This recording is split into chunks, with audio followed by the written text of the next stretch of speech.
So everyone, तुमचं सर्वांचं स्वागत आहे प्रिन्स ट्रेडिंग मध्ये. मी पुष्पक दीक्षित, इन्व्हेस्टर, ट्रेडर आणि ट्रेनर आहे ना स्टॉक मार्केट. दोस्त तुम्ही तर बघू शकता, आज आहे 16 मे, संध्याचे 7:44 होत आहेत.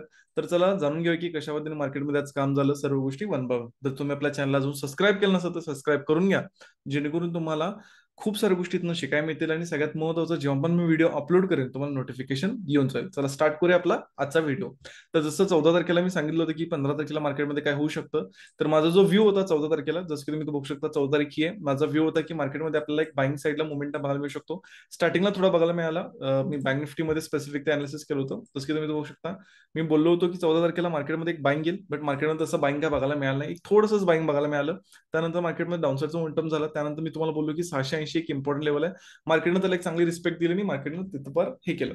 जसं तुम्हाला माहिती आहे की मार्केटमध्ये 100% कुठली गोष्ट वर्क होत नाही, तर तुम्हाला ह्या गोष्टी देखील समजल्या पाहिजेत आणि तुम्ही त्या पद्धतीने काम केलं पाहिजे. बट जर तुम्ही आपले व्हिडिओ बघितला, हार्डली एवढ्या व्हिडिओजमध्ये तुम्हाला 1 ते 2 किंवा मॅक्सिमम 3च दिवस असं वाटेल की आपलं अनालिसिस वर्क केलं नाही. बट आपण जे अनालिसिस वर्क करतो ते सगळं वर्क होतं. तुम्ही स्वतः जाऊन हे सगळं क्रॉस चेक करू शकता, स्वतः तुम्ही हे सगळं बघू शकता. बाकी तुम्ही महत्वाचे प्राइस पॉईंट शिकायचे असतील, मी कसं ट्रेडिंग करतो हे बघायचं असेल, तर तुम्ही जाऊन बघू शकता. मी मार्केटमध्ये टॉप आणि बॉटम पकडतो आणि तुम्ही स्वतः ह्याचे फोटोमधून तुम्हाला गोष्टी समजत असतील. चला जाणून घेऊया की आजच्या मार्केटबद्दल, ओव्हरऑल आज मार्केटमध्ये काय काय गोष्टी आपल्याला बघायला मिळाल्या. जर निफ्टीमध्ये बघितला, आज टोटली खूप जास्त वॉलेटाईल मार्केट होतं. आपल्याला गॅपअप बघायला मिळालं, देन सेलिंग, देन परत बाईंग, परत सेलिंग, परत बाईंग. एक टोटली रोलर कोस्टर आपल्याला मार्केटमध्ये बघायला मिळालं. बँक निफ्टीमध्ये जर बघितलं, सेम गॅपअप, सेलिंग बाईंग, म्हणजे खूपच जास्त आज व्हॉल्टिलिटी आपल्याला मार्केटमध्ये बघायला मिळाली. तुमच्या लक्षात येत असेल की मनी मॅनेजमेंट काय इम्पॉर्टंट आहे, रिस्क मॅनेजमेंट काय इम्पॉर्टंट आहे, ह्या गोष्टी काय इम्पॉर्टंट आहेत.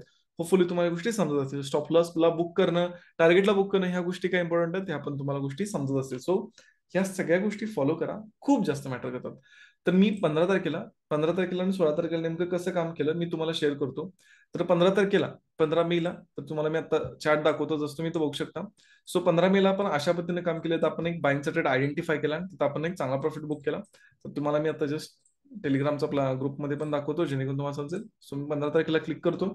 तर जसं तुम्ही इथं बघू शकता, सगळ्यात पहिल्यांदा तर प्री मार्केट लेवल्स, त्यानंतर तुम्ही बघू शकता 11:30 वाजता पोझिशन मोडली. इथं तुम्ही बघू शकता एक्झॅक्टली 11:30. त्यानंतर इथं अपडेट केलं, त्यानंतर इथं पोझिशन बुक, सर्व गोष्टी पॉईंट टू पॉईंट तुम्ही अपडेट करतो. डन फॉर द डे, कुठे एक्झिट केलं ते देखील मी तर सांगितलेलं, तुम्ही इथं बघू शकता. सो या सगळ्या गोष्टी असतात, अशा पद्धतीने तर पेन ट्रेडिंग मध्ये काम केलं जातं. जर तुम्ही इंटरेस्टेड असाल तर तुम्ही मला खाली दिलेल्या डिस्क्रिप्शन बॉक्समध्ये जो नंबर आहे त्याला कॉल किंवा व्हॉट्सअप करू शकता. त्यानंतर 16 मे तुम्ही इथं बघू शकता, 16 मे मध्ये प्री मार्केट लेवल्स. त्यानंतर तुम्ही इथं बघू शकता, इथं सकाळी मॉर्निंग मध्ये मी झूम मीटिंग घेतली होती. तुम्ही इथं बघू शकता 9:10 मी झूम मीटिंग घेतली होती आणि तिथं मी एक ट्रेड बनवला होता. आणि हा जो ट्रेड होता, हा सगळ्यांसमोर ट्रेड बनवला होता लाईव्ह मध्ये, जिथं आपण मार्केटचा परत एकदा टॉप पकडला होता, 171 पॉईंटचा प्रॉफिट. आणि हे सगळं लाईव्ह मार्केटमध्ये केलं होतं. जेव्हा तुम्ही कोर्समध्ये याल तुम्हाला ह्या गोष्टी देखील बघायला मिळतील. सो अशा पद्धतीच्या इथं लर्निंग शिकवलं जातात. त्यानंतर तुम्ही इथं बघू शकताय, इथं मी 2 ट्रेड आज बनवले. तर इथं तुम्ही फर्स्ट बघितला, तर इथं फर्स्ट बघितला 10:21 added to watch list. First trade 10:25 ला. त्यानंतर तिथंच बघितला, तिथं छोटा तिथं आपला एसएल गेला. त्यानंतर मी सेकंड ट्रेड परत बनवला 11:10 एक्झॅक्टली बॉटम पकडला. तुम्ही इथं बघू शकता 11:10 47,500ला आपण इथं पोझिशन बनवली, जसं की तुम्ही इथं बघू शकता. आणि एक्झॅक्टली तिथून मार्केटनं वन साइडेड मार्केटमध्ये मोमेंटम बघायला मिळाला. सो आज पण आपण जर बघितला, प्रॉफिट एक चांगला बुक केलेला आहे. जसं तुम्ही बघू शकता, एक चांगला प्रॉफिट बुक केला. पहिल्या ट्रेडमध्ये एसएल गेला, दुसऱ्या ट्रेडमध्ये तुम्ही गोष्टी बघितला आणि कुठे एक्झिट झाले तुम्ही हे सगळं देखील बघू शकता. सांगण्यास तत्पर तुम्हाला दाखवायचं की कशा पद्धतीने काम करता येतं. आज जिथून बाय पोझिशन मिळली तिथून मार्केटमध्ये 550 पेक्षा जास्त मोमेंटम बघायला मिळाला. तुम्ही यातनं काय शिकू शकता किंवा तुम्हाला यातनं काय समजता येईल. जर तुम्ही हे सगळे व्हिडिओज बघितला नसाल, तुम्ही जर न्यू पर्सन असाल, तुम्ही आमच्या कोर्समध्ये नसाल, तर सगळे व्हिडिओ तुम्ही बघून घ्या. तुम्हाला लक्षात येईल की कशा पद्धतीने मार्केटला अनालाइज करता येते. मी कशा पद्धतीने ट्रेड करतोय तुम्ही बघा. तुम्हाला लक्षात येईल की कशा पद्धतीने मी टॉप बॉटम पकडते. तुम्ही एकदा मार्केटची सायकोलॉजी समजून घ्या की डेली एक ट्रेड करणं काय इम्पॉर्टंट आहे, एक ट्रेडनं काय गोष्टी होऊ शकतात. ऑलरेडी आमचे जे स्टुडंट आहेत त्यांना माहितीच आहे, बट तुम्ही पण ह्या गोष्टी समजून घ्या, जेणेकरून तुम्हाला पण तुमच्या ट्रेडिंगमध्ये हेल्प होईल. चला जाणून घेऊया की ओव्हरऑल उद्या मार्केट कशा पद्धतीने काम करू शकतो, उद्या मार्केटचा काय व्ह्यू आहे, मी कसं बघायला लागलोय. फर्स्ट मी तुम्हाला सजेशन देईल, व्हॉल्टिलिटी एका वेगळ्या लेवलला वाढलेली आहे. जसं तुम्हाला माहिती, इलेक्शन्स अजून पण आहेत, स्टेज 3 समथिंग चालू आहे. त्यामुळं तुम्हाला मी अनेकदा शेअर करेन की तुम्ही पहिल्यांदा मनी मॅनेजमेंट, रिस्क मॅनेजमेंट जपा. आता ज्या पद्धतीचा चार्ट बनलाय, तुम्हाला वाटत असेल की तो मार्केटमध्ये खूप स्ट्रॉंग बाईंग झाले. बरोबर आहे, बाईंग तर झाले. बट उद्या जो माझा व्ह्यू आहे तो आहे सेलिंग साईडला. ऍज पर चार्ट मी मार्केटला सेलिंग साईडला बघत आहे. मी सेलिंग साईडला का बघत आहे, मी अशा व्ह्यू तुम्हाला का शेअर केला. तुम्हाला दिसताना इथं स्ट्रॉंग बाईंग दिसतंय, मी मान्य करतो. बट जर तुम्ही इथं 1 मिनिट टाइम फ्रेम मध्ये गेला तर तुमच्या लक्षात येईल की इथं एकदम स्मूथली बाईंग झालं. एक बाईंग असतं असं, हे बघा, हे पण एक बाईंग आहे, हे पण एक बाईंग आहे दिसते, आणि हे पण एक बाईंग आहे. हे जे बाईंग झाले इथून तुम्ही जर बघितला, इथून जे मार्केटमध्ये बाईंग झाले ते एकदम स्लोली झाले. म्हणजे प्रत्येकाला जर तुम्ही हा मोमेंटम वगळला तर मार्केटमध्ये slow and steady slow and steady slow and steady market upper साईडचं मोमेंटम केले. म्हणजेच काय, थोडक्यात जो रिटेलर आहे त्याला इथं बाय करायला चान्स मिळाला. म्हणजे इथून जर तुम्ही बघितलं 640च्या वर ना मार्केटला ऑलमोस्ट प्रत्येक रिटेलरला इथं बाय करण्याचा चान्स मिळाला, आणि फ्लो मध्ये मार्केटमध्ये त्याचा प्रॉफिट पण झालाय, आणि खूप सारे लोक होल्ड केलेले असणार आहेत. म्हणजे खूप सारे लोक इथं बाय पोझिशन केलेले असणार आहेत मार्केटमध्ये ह्या लॉजिकनं की इथं आता उद्या गॅप ओपन होईल किंवा मार्केट अजून जास्त स्ट्रॉंग होईल. प्लस जर तुम्ही बघितला 48,000च्या वर मार्केटनं इथं ब्रेकआउट ऑलरेडी दिलेला आहे.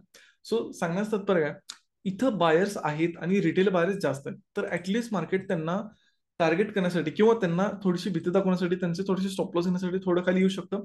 अल्टिमेटली मार्केट वर जाईल, बट पहिल्यांदा मार्केट खाली येऊ शकतं ह्यांचे स्टॉप लॉसेस घेण्यासाठी, किंवा ह्यांना मार्केट थोडंसं भीती दाखवण्यासाठी खाली येऊ शकतं. सो त्यामुळे मी मार्केटमध्ये सेलिंग बघत आहे. जर हा जो मोमेंटम आहे तो असा झाला असता तर मात्र मी म्हटलं असतं की बाय स्ट्रॉंग आहेत, आपण त्यांना टार्गेट करू शकत नाही, आपल्याला मार्केटमध्ये बाईंग करायला पाहिजे.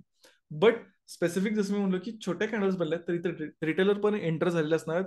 इथं रिटेलर एंटर होऊ शकत नाही, तर प्रॅक्टिकली इथे रिटेलर एंटर होऊ शकतात, त्यामुळे मार्केटमध्ये सेलिंगला बघत आहे. सो जे हे नवीन पॉईंट्स आहेत, जर तुम्हाला यातनं गोष्टी शिकायला मिळत असतील तर तुम्ही नक्की कमेंट करू शकता. मॅक्सिमम लोकांना शेअर करा जेणेकरून सगळ्यांना ह्या पद्धतीच्या लर्निंग्स मिळतील.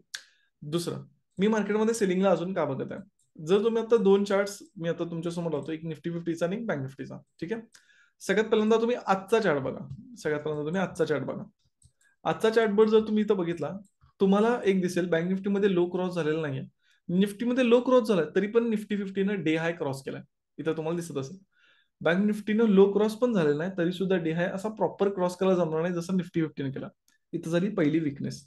दुसरं, जर मी इथं निफ्टी 50ला झूम आउट केलं आणि बँक निफ्टीला पण मी इथं थोडंफार झूम आउट केलं, इथं बघा तुमच्या समोर मी करत आहे, आणि रिसेंटचा जो मार्केटनं हाय बनवला होता, रिसेंटचा जो हाय बनवला होता, मी तिथं जातो. मी आता इथं हे घेतो, हे बघा, हा जो रिसेंटचा हाय आहे बँक निफ्टीचा, निफ्टीमध्ये पण तुम्हाला तिथं दिसत असेल. मी इथनं फिबोनाची लावतो, मी ती इथंपर्यंत घेतो, आणि सेम मी इथं पण निफ्टी 50 मध्ये हाय घेतोय बघा. तुम्हाला एरो मधनं दिसत असेल की मी एक्झॅक्टली घेत आहे. ओके, निफ्टीचा हा होता. तर तुम्हाला एक गोष्ट इथं ऑब्झर्व होईल, निफ्टी 50ने ऑलमोस्ट 0.6 म्हणजेच काय 50% पेक्षा जास्त रिकव्हरी केलं, म्हणजे निफ्टी 50नं बाईंग साईडला जास्त पॉझिटिव्ह आहे हे ऑलरेडी दाखवलेलं आहे. बट बँक निफ्टी स्टील अजून 38च्या पण खाल्ले. सो कुठेतरी एक सेलिंग प्रेशर आहे मार्केटमध्ये आपल्याला बघायला मिळत आहे बँक निफ्टीमध्ये. सो ओव्हरऑल त्या लॉजिकनं मी मार्केटमध्ये उद्या at least starting phase of time मध्ये तरी मार्केटमध्ये मी सेलिंग साईडला बघत आहे. होपफुली तुम्हाला लक्षात आलं असेल की मी कशा पद्धतीने बघत आहे, काय लॉजिक आहे, काय रिझन आहे. आता चला जाणून घ्या की एक्झॅक्ट काम कशा पद्धतीने करायचं किंवा कशा पद्धतीने आपण काम करू शकतो.